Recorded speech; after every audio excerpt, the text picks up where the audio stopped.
Hey everybody, today we're doing a Survivor tier list. Initially, I was going to do a ranking video for this, but I think the tier list format just works better for this one. I'm going to be ranking these survivors by consistency, but it's important to mention that every single survivor is viable, even Chef. So just keep that in mind as we get into it, which will happen right after a word from our sponsor. Today's video is brought to you by Factor. If you're a degenerate gamer like me, you probably hate cooking. Some people love it and that's awesome, but for me it's mostly an inconvenience. All of the prep and ingredient gathering, it's tedious and not something I particularly enjoy, which is why I love Factor. Meals arrive pre-prepared and ready to eat in a matter of minutes. Simply heat them up and you've got a fresh meal on your table almost instantly. Factor is genuinely a great product. I've been on and off diets my whole life, and I think the main reason I have never been able to stick to one is simply because of convenience. And convenience is something Factor does very well. Tonight I'm eating a black pepper and sage pork chop with smoked cheddar Brussels sprouts and creamy broccoli.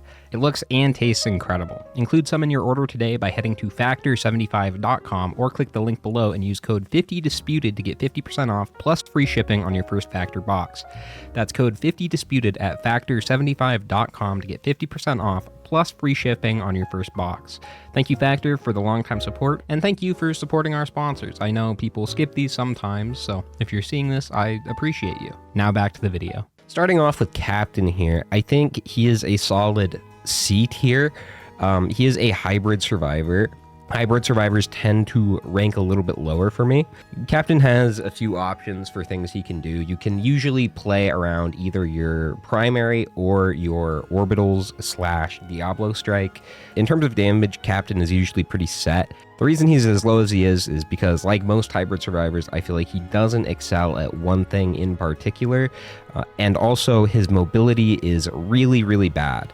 He is only one of 2 survivors that doesn't have a mobility skill, and even though microbots mitigate that a lot, in the late game they have a hard time keeping up, and if you don't find a feather or anything, fall damage can be a really big problem. Mobility is just super important. If you don't find any, Captain can really, really struggle. Commando, I would also say, is a C tier. As much as I love this guy, I feel like he just does not have the same consistency as other survivors on this list. Most runs revolve around building around your primary with Commando, which is a good and a bad thing. Sometimes this can work out great. You find a bleed printer and you're chilling. Noxious Thorn, I think, also buffed Commando recently. Bleed is just such a strong option. Attack speed, bleed, all that kind of stuff. But I think if you don't find any, you can definitely struggle quite a bit. AoE, very important with Commando too. I think Commando is pretty good early on, but again, going into the late game, he can definitely struggle when taking out large groups of enemies. So for that reason, he's going to be in C tier. Railgunner. Railgunner, I think, is a solid A, maybe even S. I'm only going to try to go for one S tier, so I'm going to put Railgunner in A for now. But this is a very, very strong survivor. The only survivor that has abilities with a higher than a 1.0 proc coefficient. Her special, either the supercharge or the freeze one, at the end of the day is just really fucking good. Railgunner has tons and tons of burst damage.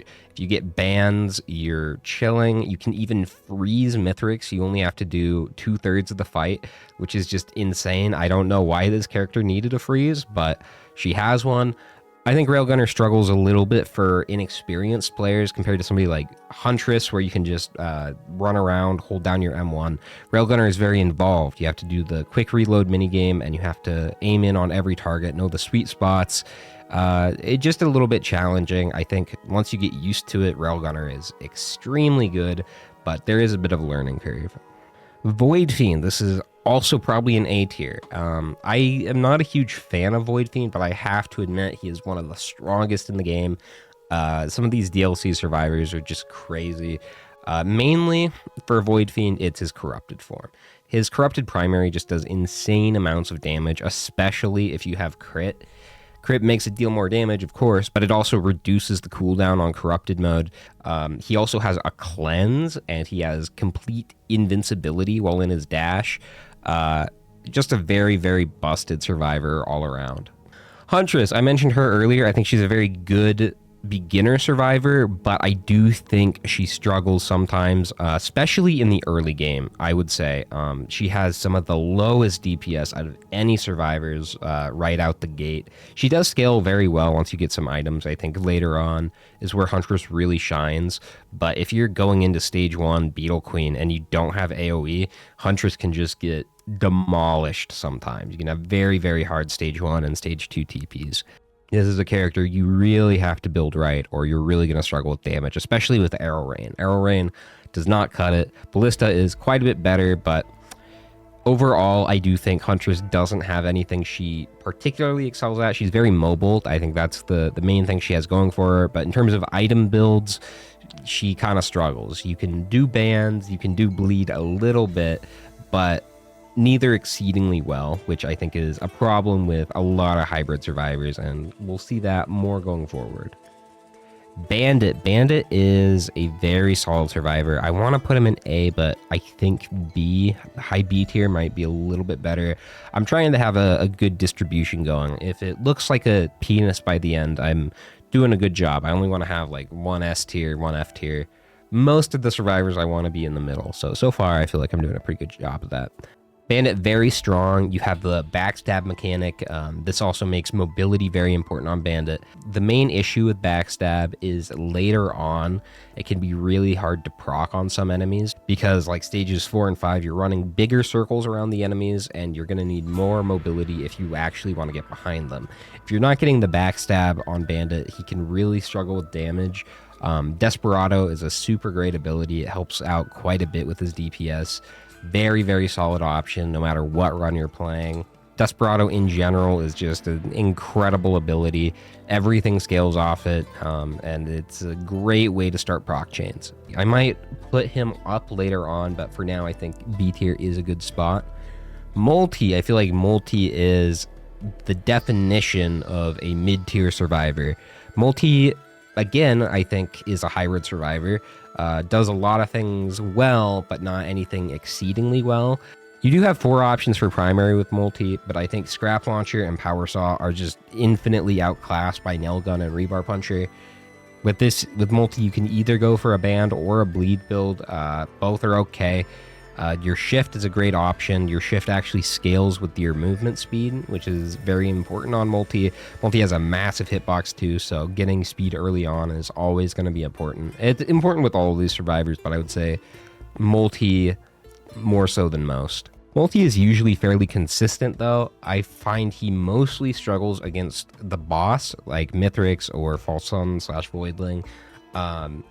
Sometimes you just do not have the DPS you need with this guy. I think it's kind of hard to build damage. He does have some options for that. One of his specials, you can get 2 equipment, which is very, very powerful. I usually like going for 1 damage equipment and then 1 economy. I think that's a very good strat to go for with Multi. Overall, I would say he's a good survivor, but I don't think he does anything crazy. NG is a very solid survivor. I either want to put it in A or B. I'm going to put it in high B like Bandit. I think, again, NG doesn't have a mobility skill, so I don't think I can quite justify putting him in A. But for a survivor that doesn't have a mobility skill, NG is extremely strong. Or should I say the turrets are extremely strong. NG himself, I think, is a little bit underwhelming. Probably has the worst primary in the game. I absolutely hate whatever that is. Your mines are okay. Missiles are a very good option. I do not take Bubble Shield. You are throwing. It has its uses, but in general, I find that the missiles work quite a bit better. They have synergies too. You can combo them with an ICBM. For whatever reason, it doesn't take you out of Red Whip too. This makes getting speed a little bit easier for NG. You have a few more options. But like I said, the real damage comes from the turrets. Get some bleed on there, spoil them, mash them, stick them in walls. They're quite amazing. They're a great option for Mithrix, and they distract enemies too. So many synergies with the turrets too. NG can struggle to get going a little bit when you're building them out and you don't really have any items for your turrets. But once you do in the late game, NG just excels. Artie, I would say, is another mid-tier survivor. I would say she's the glass cannon of Risk of Rain 2. She has a lot of damage in her kit. Depending on what you take, she has a lot of very good options. I think Ion Surge is preferable over Flamethrower, but in terms of her primary and M2, I think it's just kind of down to personal preference. Both are very, very good. And you also have a freeze, whether it's with the freezing M2 or with Ice Wall. You can freeze Mithrix. You only have to do 2/3 of his health.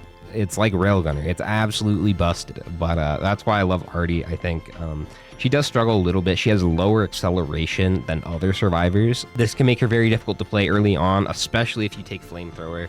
She is very, very hungry for mobility, double jumps, all that kind of stuff. Merc is one of my favorites, but I do not think he is very good.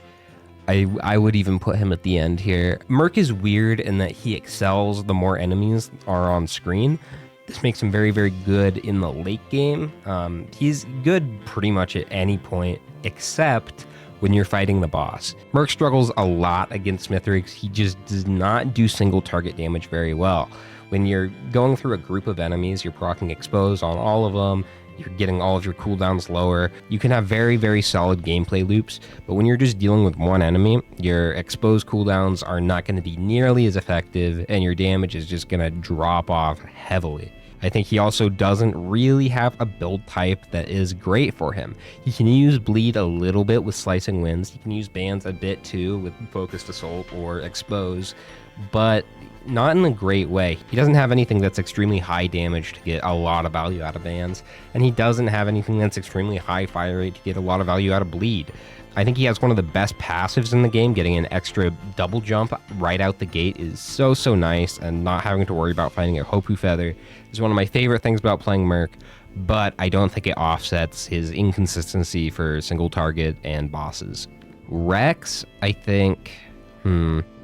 See, it depends with Rex. I think if we're talking E4 and below, he's a B or an A tier.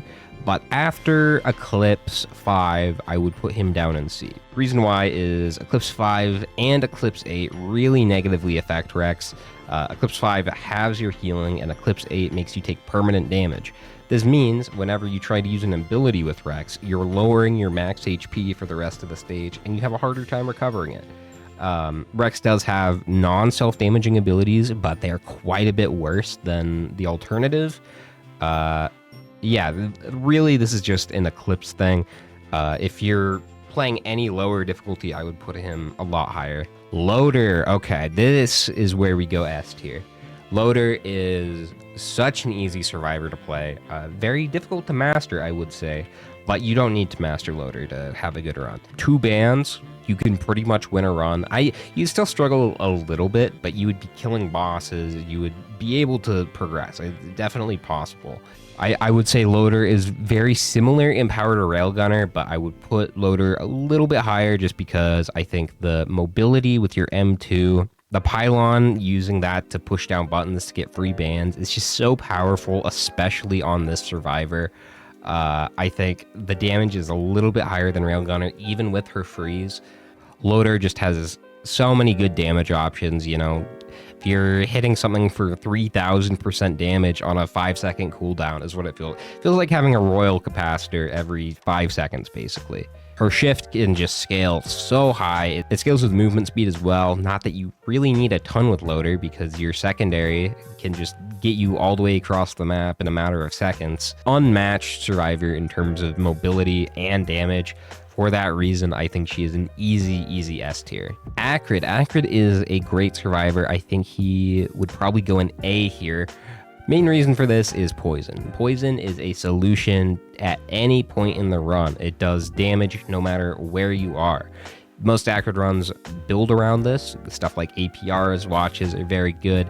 Stuff that increase Poison's damage. I think Acrid can struggle a little bit early on. You need to get some initial items like gas really helps. Mobility, very, very important for Acrid. He has a very big hitbox, and his dash isn't the greatest. So the earlier you can find speed, the better. All you really need with Acrid is speed, and you can win a run. If you just epidemic, run around, you will win the run eventually. It might be slow, but you can do it. Acrid always has a way to damage enemies, and it's pretty much impossible to have a bad run with Acrid unless you don't find mobility. Seeker. Seeker, I want to put in C, maybe even F, but I think Seeker has to go in B. Reason being, Sojourn. I think her other abilities are a bit underwhelming. Meditate, Unseen Hand, the primary. They're okay, but I don't think they're anything to write home about. Sojourn, on the other hand, is absolutely ridiculous. Full invincibility for Void Cradles, Blood Shrines, and just anything that attacks you. It does deal self-damage over a little bit of time, but if you just have some repulsion armors, like 4 or 5 can completely counter it. Obviously, this doesn't happen in every run, but this is such a powerful gimmick that I think it justifies putting her all the way up here. False Sun. This is going to be an A tier, I believe. False Sun, very, very strong survivor, just strong DPS all around. M1, Laser of the Father, I don't know what you call it. It's like the combination of your M1 and your M2, the slam ability. Super, super good. Scales the longer you hold it. Overall, False Sun just has a ton of DPS. You have the growth mechanic too, which stuff like Bison Stake, Infusion, max health will scale him even further. The lunar spikes are super good. He is just a powerhouse. I have not played him as much as some of these other survivors, so this may change, especially once some of these survivor reworks happen. But for now, I feel very comfortable putting him in A tier. And last, and certainly least, we have Chef. I think we all know where Chef is going. Chef is an F tier. I absolutely cannot stand Chef. I think Chef struggles quite a bit. You just do not have the same DPS you do with other survivors. Your flamethrower drops off very quickly. Flying enemies, good luck. You have your M1, and that's pretty much it. You have the oil that doesn't aim very well. It aims like a Molotov. So if you're fighting like a Z construct that's moving all to and fro, you can struggle quite a bit. I really wanted to like Chef, and I hope the reworks do him well. But right now, I feel like he's just not in a good spot. He feels like Multi if he got a huge nerf. I feel like his dash is the best part of his kit, but I just think it's okay. I don't think it's anything special. Like, even Merc's dash, I would say, is better. Huntress is better. Commandos is comparable. Don't think he really excels at anything, and I'm excited to see the rework for this guy, because right now, I do not think he's very consistent. Okay, so looking at this list, I feel pretty happy with it. It is looking a little bit like a penis. It could look a little more like a penis. I think what we're going to do is we're going to put this up here, and then we're going to have a very good distribution and a nice phallic shape. Beautiful. I think Captain makes sense as a mid-tier too. I don't think he is quite as inconsistent as these guys down here. Yeah. I like how this feels. I would maybe put Acrid below False Sun. I think Seeker is probably at the bottom of this tier, but there we have it. Survivor tier list done. If you guys did enjoy, please leave a like or subscribe to the channel. Big thank you to my members for supporting me, and I will see you guys in the next one.